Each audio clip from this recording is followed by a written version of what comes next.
July 15, 1945. The desert of New Mexico is pitch black, but it isn't quiet. A violent thunderstorm is raging over the Jornada del Muerto, the journey of the dead man. Rain is lashing sideways. Lightning is striking the sandglass. And in the middle of this chaos, sitting on top of a 100-foot steel tower, sits a metal sphere the size of a small car. Inside that sphere is a core of plutonium that cost the United States government millions of dollars and thousands of man-hours to produce. It is the gadget, the world's first nuclear device. Down below, in a concrete bunker 10,000 yards away, the most brilliant physicists in the world are huddled together, soaking wet, exhausted, and terrified. They are chain-smoking cigarettes. They are pacing. And they are placing bets. But they aren't betting on horses or poker hands. They are betting on whether the metal sphere on top of that tower is going to be a dud, whether it's going to end the war, or, and this was a genuine fear, whether it is going to ignite the nitrogen in the Earth's atmosphere and burn the entire planet to a cinder. The atmosphere in that bunker wasn't one of triumph. It was one of hysterical tension. These men, Oppenheimer, Fermi, Kistiakowsky, had spent years working in secret, isolating the basic building blocks of the universe. They had done the math. They knew the theory. But until you actually press the button, theory is just ink on paper. That night, the night before the Trinity Test, wasn't about science anymore. It was about the terrifying reality that human beings were about to play God, and God was throwing a thunderstorm at them to make them stop. The things these men said to each other in the dark reveal the cracking point of the human mind when faced with the absolute unknown. They made dark jokes. They read poetry. They guarded the bomb with flashlights while lightning struck mere feet away. Before we go into next, I want to ask you to subscribe right now and become a member of this channel. Do it so you never miss moments like this. Moments where we tell the truth in a calm, clear way. If 1,000 of you are watching, I hope all 1,000 of you join us, because this community is growing, and your presence truly matters here. So let's go back to that tower, because the first problem wasn't the bomb. It was the weather. To understand the panic that night, you have to understand the stakes of the schedule. President Harry Truman was in Potsdam, Germany, waiting to meet with Stalin and Churchill. He needed the card in his pocket. He needed to know the bomb worked, so he could dictate the terms of the post-war world. The pressure on General Leslie Groves, the military head of the project, was crushing. He needed the test to happen on the morning of July 16th. No delays. But the New Mexico weather didn't care about geopolitics. The storm that rolled in on the night of the 15th was a worst-case scenario. We aren't just talking about rain. We are talking about electrical instability. The gadget on top of the tower was wired with a complex web of detonators. High-voltage cables ran up the side of the steel structure. If a lightning bolt struck the tower, which was the tallest object for miles in a flat desert, it could short-circuit the detonators.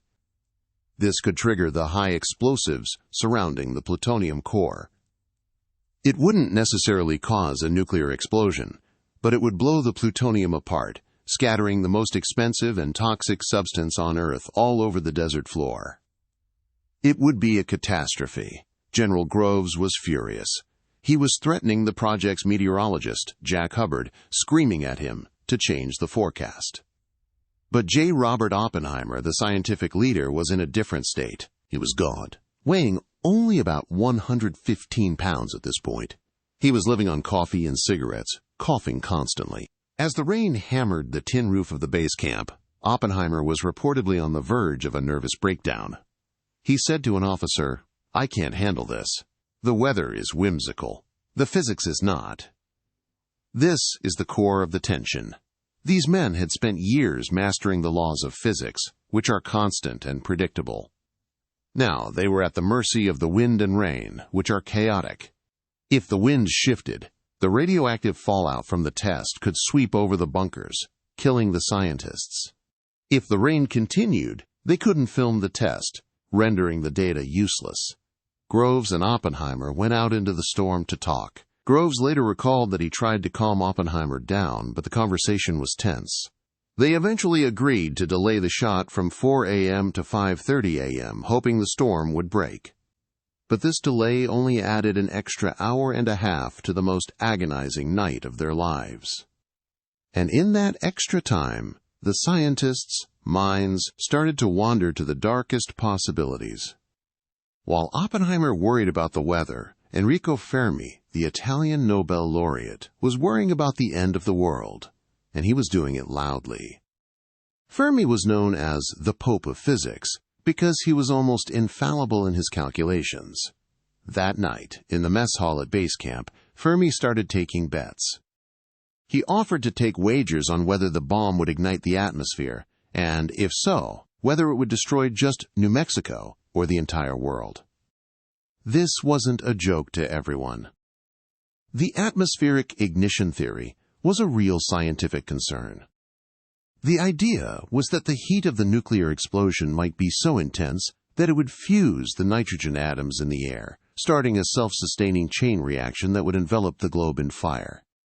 Hans Bethe, another genius physicist, had crunched the numbers and proven it was mathematically impossible. He calculated that the cooling effects of radiation would stop the reaction before it could spread. But at 2 a.m., in a thunderstorm, math offers little comfort. The fact that Fermi, the smartest man in the room, was making book on the apocalypse terrified the junior scientists. It shows the coping mechanism of these geniuses. They turned horror into a logic puzzle. They intellectualized their own destruction. Imagine being a young graduate student, standing there listening to the man who built the first nuclear reactor casually discussing the probability of incinerating the planet. It creates a surreal dissonance. One scientist later said, "We were terrified, but we were also curious. We wanted to see the physics play out, even if it killed us." This macabre humor was everywhere. They put on sunscreen in the pitch dark. They handed out pieces of welding glass to look through. They lay down on the ground with their feet facing the blast, like they were bracing for a tidal wave. But there was one man who couldn't hide in the bunker or make jokes in the mess hall. He had the worst job of the night. He was the man assigned to babysit the bomb. His name was Donald Hornig. He was 25 years old, a brilliant chemist from Harvard. And on the night of July 15th, while the generals and Nobel laureates were safe in bunkers miles away, Hornig was sitting alone, 100 feet in the air, right next to the bomb. Oppenheimer had panicked earlier in the evening. He was worried that the humidity and rain might cause the firing unit, the complex set of capacitors and switches, to malfunction or short out. He needed someone to stay with the device until the very last moment to monitor the circuits. Hornig was the youngest, so he got the job. So picture this. You are 100 feet up on a swaying steel tower in a thunderstorm. Lightning is crashing around you. Next to you is a sphere containing enough explosive power to level a city. You are holding a checklist and a flashlight. Hornig sat there for hours. He had a telephone to the control bunker, but mostly he was alone with the gadget. What did he do? He didn't pray. He didn't weep. He read a book. He had brought a copy of a humor anthology called The Desert Island Decameron. He sat under the 5-ton bomb, reading paperback jokes by the light of a bare bulb, listening to the thunder, trying to ignore the fact that if lightning struck the tower, he would be vaporized before he even knew he was dead. This image captures the absurdity of the Manhattan Project. It was the pinnacle of human intellect. Yet it ended with a 25-year-old kid reading a joke book in the rain next to a doomsday device. Around 11 p.m., the phone rang. It was Oppenheimer asking, "Is it okay? Is it dry?" Hornig replied, "It's fine, Oppie. The circuits are stable." Hornig was eventually ordered down from the tower when the arming party arrived, but his experience that night illustrates the tangible, physical reality of the bomb. It wasn't an abstract concept. It was a cold, wet metal ball that needed to be kept dry. And as Hornig climbed down that ladder for the last time, he knew that the next time anyone saw that spot, the tower wouldn't exist. But even as the arming party finished their work, a new fear was spreading through the ranks. The fear wasn't just that the bomb would blow up the world. There was an equal, perhaps more shameful fear that it wouldn't work at all. We look back now and think of the atomic bomb as an inevitability. But on the night of July 15th, it was a massive scientific gamble. The gadget used an implosion design. It relied on 32 separate lenses of high explosives detonating at the exact same microsecond to crush the plutonium core inward. If the timing was off by even a fraction of a second, the core wouldn't go critical.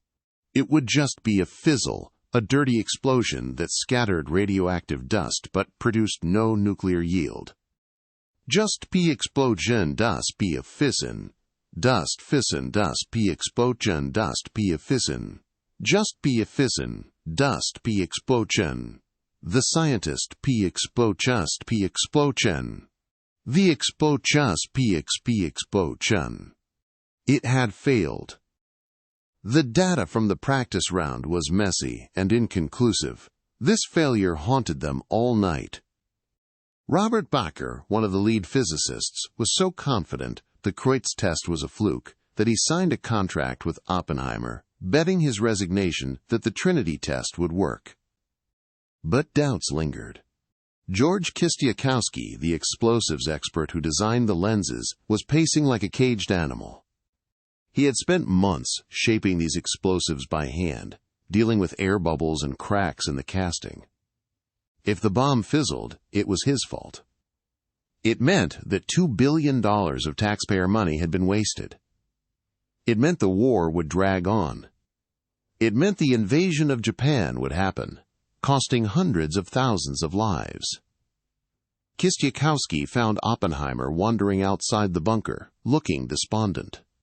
To cheer him up, Kistiakowsky bet a month's salary against $10 that the bomb would work. It was a gesture of confidence, but Kistiakowsky later admitted he was sweating bullets. This is the sunk cost terror. They had built a city in the desert. They had employed 130,000 people across the country. And it all came down to this one sphere, working on the first try. There was no try again next week. They only had enough plutonium for this one test and one bomb for combat. If this failed, the Manhattan Project was a bust. As 4 a.m. approached, the rain finally stopped, and the final countdown began. As the countdown started, J. Robert Oppenheimer was barely holding himself together. He was a man of literature and philosophy, a student of the Bhagavad Gita, thrust into the role of a military commander. He was aware of the moral weight of what was happening. While the military men, like Groves, were focused on the timeline, Oppenheimer was focused on the soul of the project. A few days before, he had quoted the poet John Donne, "Batter my heart, three-personed God." He named the test Trinity, based on that poem. He was wrestling with the idea that in order to save the world from fascism, he had to create a weapon that could destroy the world permanently. In the control bunker designated South 10,000, the atmosphere was suffocating. Samuel Allison, the physicist chosen to read the countdown over the loudspeakers, watched the clock. The radio channels were crackling with interference. Strangely, at one point, the frequency picked up a civilian radio station broadcasting Tchaikovsky's Serenade for Strings. For a few minutes, beautiful classical music filled the bunkers, where men were preparing to tear the sky open. At -20 minutes, the arming party had returned. The switches were thrown. The device was now live. From this point on, everything was automated. Oppenheimer stood in the doorway of the bunker. He wasn't looking at the tower. He couldn't. He was staring at the ground, clutching a post for support. His brother, Frank Oppenheimer, was next to him. General Groves was in a different bunker, lying face down on the ground, worrying that the blast wave might actually kill them, even at 10,000 yards. The psychological pressure was physical. Men were struggling to breathe. Isidore Rabi, another physicist, said he felt the goose flesh rising on his arms, not from cold, but from a primal instinct that something unnatural was about to happen. They were the first humans to stand on the edge of the nuclear age, and they were finding that the view was terrifying. Minus 45 seconds. The automatic timer took over. A robot mechanism began the final activation sequence. In the trenches, scientists put on their dark glasses. Edward Teller, who would later create the hydrogen bomb, put on gloves and extra sunscreen, looking like a man preparing for a day at the beach, which looked absurd in the pre-dawn darkness. Richard Feynman, the young genius, decided not to use the dark glass. He figured he could look safely through the windshield of a truck, trusting the glass to block the UV rays. He wanted to see it with his own eyes. Minus 10 seconds. A green flare went up. Then a gong sounded. Samuel Allison counted down. 5, 4, 3, 2, 1. At 5 hours, 29 minutes, and 45 seconds a.m., the silence of the desert was shattered. But not by sound. Sound is slow. The first thing was the light. It was a light that had never been seen on Earth before. It wasn't yellow or orange. It was white, blinding, searing violet white. It was brighter than the noon sun. It illuminated the mountains 10 miles away, as if it were daylight. It lit up the inside of the bunkers through the cracks in the doors. Even the men facing away, with their eyes closed, said they could see the blood vessels in their eyelids. For a few seconds there was no sound. Just this impossible, expanding ball of fire that turned the sand into green glass. It rose and rose, changing colors to purple and orange. Then came the shockwave. It hit the bunkers with the force of a hurricane. It knocked men over. It rumbled through the ground like an earthquake. General Groves, lying on the ground, thought for a moment that the calculation had been wrong, that the explosion was much bigger than anticipated, that it was going to kill them all. But as the roar faded and the mushroom cloud began to form, stretching 40,000 feet into the air, the terror in the bunker shifted into something else. Relief. Then, horror. The first reaction was pure relief. It worked. Kistiakowsky, the explosives expert, ran up to Oppenheimer, threw his arms around him, and yelled, "Oppie, you owe me $10." The bet was settled. The gadget wasn't a dud, but as the cloud continued to rise, the mood darkened instantly. This wasn't a scientific experiment anymore. They had just seen a preview of hell. Kenneth Bainbridge, the test director, walked up to Oppenheimer. He didn't offer congratulations. He looked at the cloud and said the most famous words of the morning, words far more gritty than Oppenheimer's poetry. He said, "Now we are all sons of bitches." Oppenheimer himself recalled a line from Hindu scripture, "Now I am become death, the destroyer of worlds." Whether he said it out loud or just thought it, the sentiment was the same. They had succeeded. And in succeeding, they had changed the definition of war forever. The night before the Trinity Test was a night of human frailty. It was a night of bad weather, bad jokes, wet socks, and fear. It showed that the men who built the bomb weren't monsters or gods. They were just men, scared, uncertain, and hoping they weren't about to burn the atmosphere. They stood on the threshold of a new world, and they crossed it. And once they crossed it, they couldn't go back. The silence of the desert returned, but it was a different kind of silence. It was the silence of a world that now lived under the shadow of the mushroom cloud. If you found this story compelling, if you want to understand the human moments behind the history that shaped our lives, make sure to like this video and subscribe to Hidden Horizon Hub. We are building a library of these stories, and we want you to be part of it. Thanks for watching.